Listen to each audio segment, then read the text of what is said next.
Good evening. I'm Sean Greer. This is case study number 3, student ID 4491490, class TLMT 313, supply chain management, AMU, with Professor Dr. William Hedgepeth, and the date is August 24th, 2019. This case study is done on Tehindo's Tea Company. I'm going to cover the Tehindo's supply chain complexity diagram. So from the Tehindo Tea Company, it gathers its tea leaf from its tea leaf suppliers located in West Java, which is outsourced. It also outsources other suppliers, such as for water, sugar, and fruit extracts. Then it sends those to the manufacturing plants located in Sumatera, Bali, and Java. Regional hubs located in Sumatra, Bali, and Java, Sulawesi, and Kalimantan, which then they send those from the regional hubs out to the warehouses, from the warehouses to the sales representative, and then from the sales representative, it can either go to the local distributors, which is outsourced. It can also, from the sales representative, they can also outsource to wholesalers, they can outsource to retailers, and they can also outsource to consumers. They don't necessarily have to go through a local distributor. They can go to the local distributor, wholesalers, retailers, or consumers, depending on the situation. So some of the major facts for the Tehindo Tea Company, they have been established for many years as a tea manufacturer and distributor. They were established in Indonesia back in the 1940s. I'm not sure of the exact date. They have 3 different types of teas that they actually distribute. They not only is Tehindo Tea Company a manufacturer, but they are also a distributor company. They have 3 types of teas that they distribute. They have the go tea, which go tea is a jasmine type of tea. They also have the Fite. I'm not sure pronunciation, so bear with me. But Fite is a fruity type of tea. It's got the fruit extracts from different types of fruits. And then they have the Site, which is mostly crushed, dried tea that is that's only distributed in tea bags. But for this discussion purposes only, for this case study, we'll only be discussing the gote and the fite, which is the jasmine and the fruity extracts type of tea. Fite is only offered in guava, strawberry, lemon, apple, and black currant.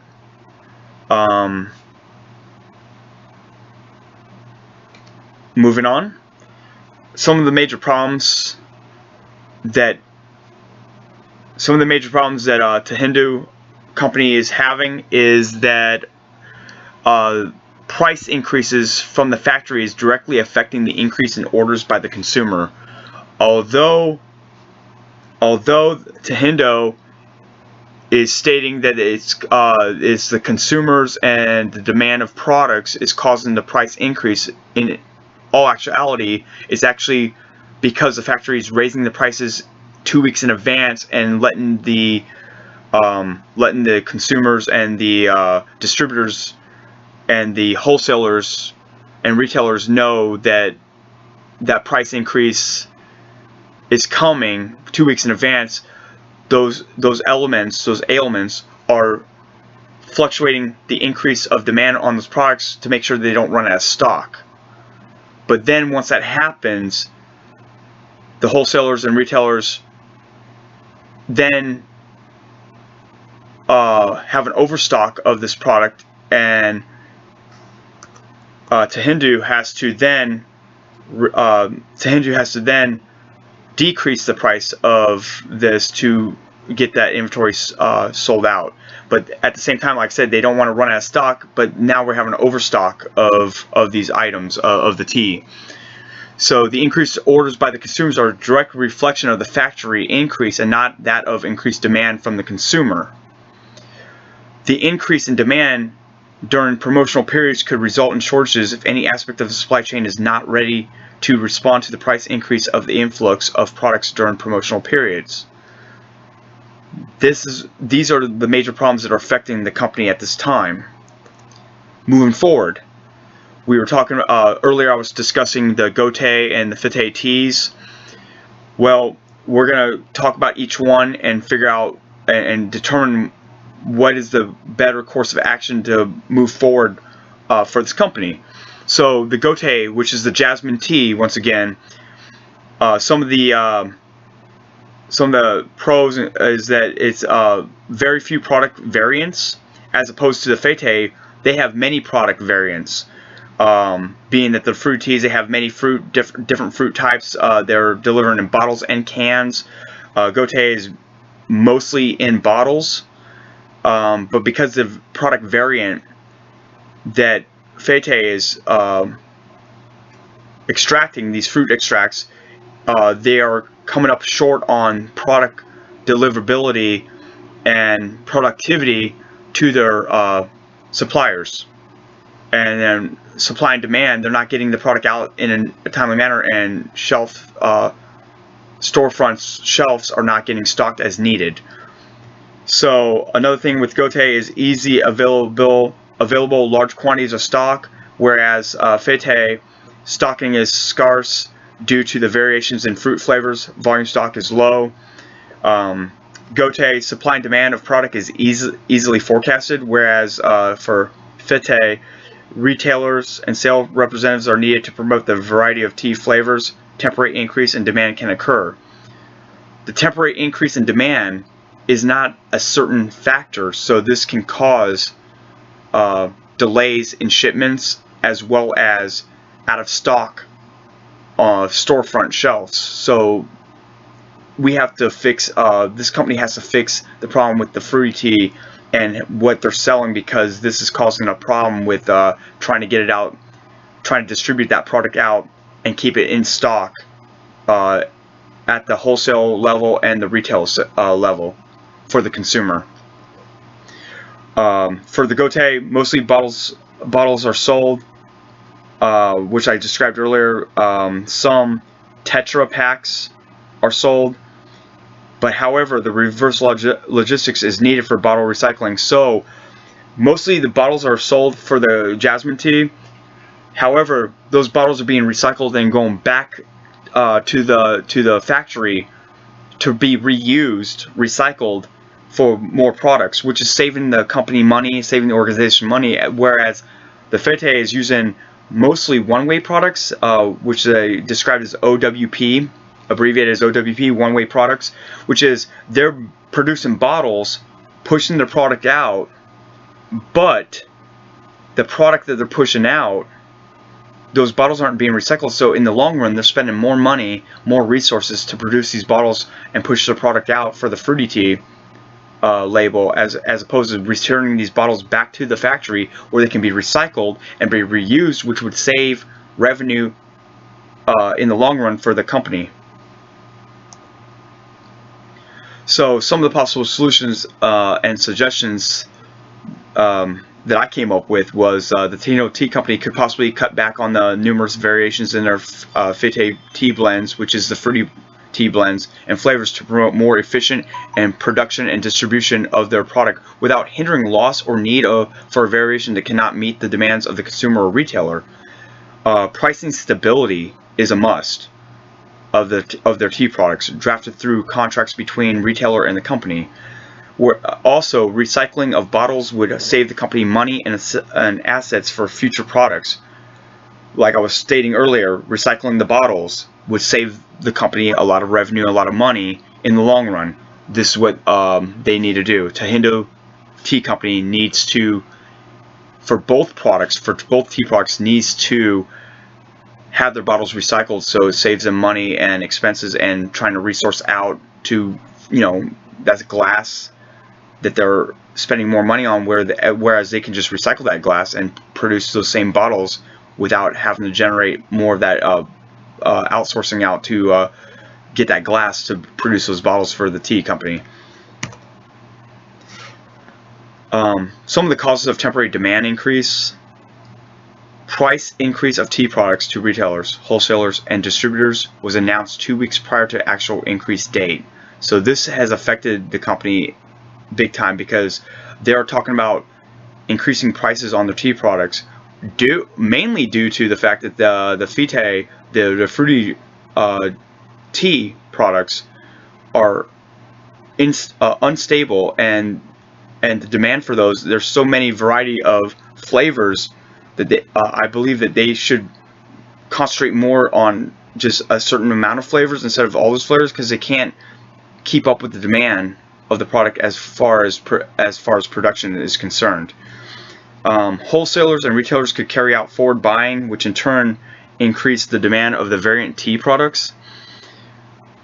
Religious celebrations and holidays, including New Year's, increased demand on tea products. See, they're also taking into consideration the religious holidays, celebrations and holidays, like including New Year's, and their wholesalers and retailers are increasing demand on those products during those times.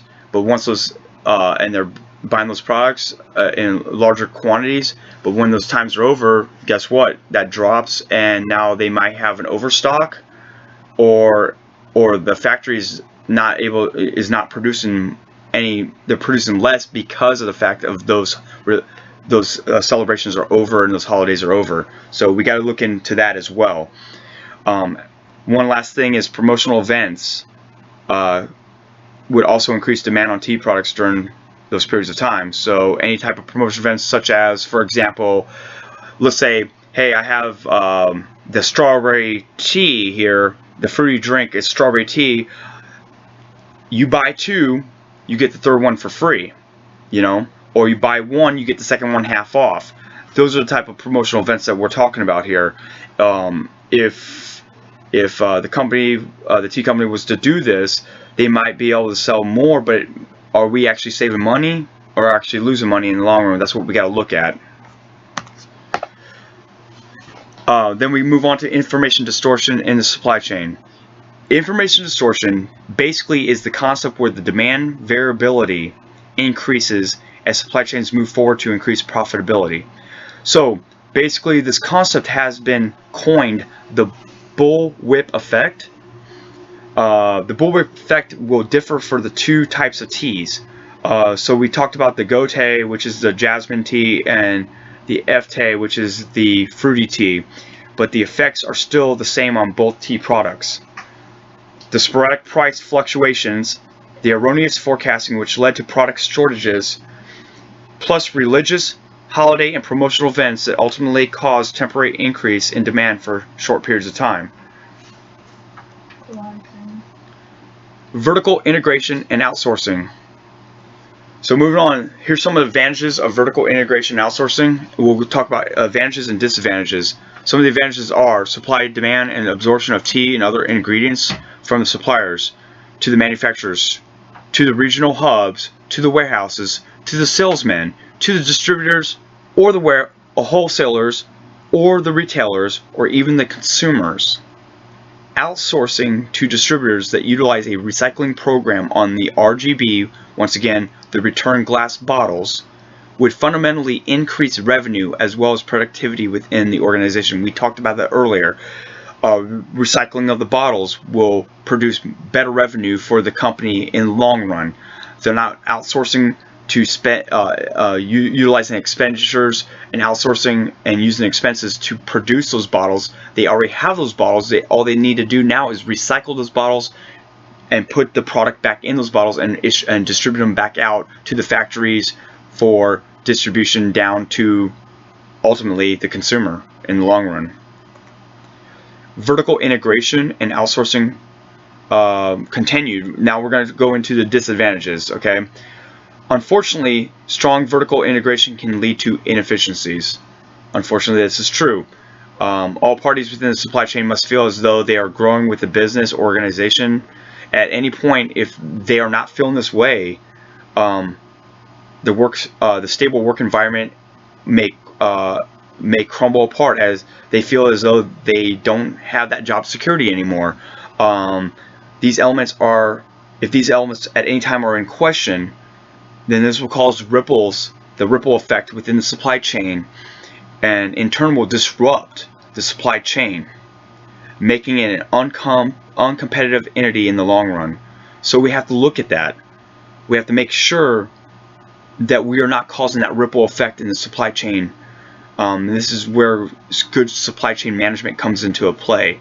We got to have good supply chain managers to make sure that this is not happening. Once we see that ripple effect, it's all downhill, and that company or organization has to struggle to survive at that point, to build themselves back up on a plateau that they need to be at to be sustainable and efficient and sufficient. They also want to have productivity and capabilities of meeting the supply and demand. At this time, this concludes my summaries of the slideshow. We went through everything. At this time, I leave the floor open for any questions or concerns. I hope you enjoyed my presentation. And unfortunately, as you can see, Friday night I did break my hand on a fall, and I dislocated my pinky finger. It was a hard time.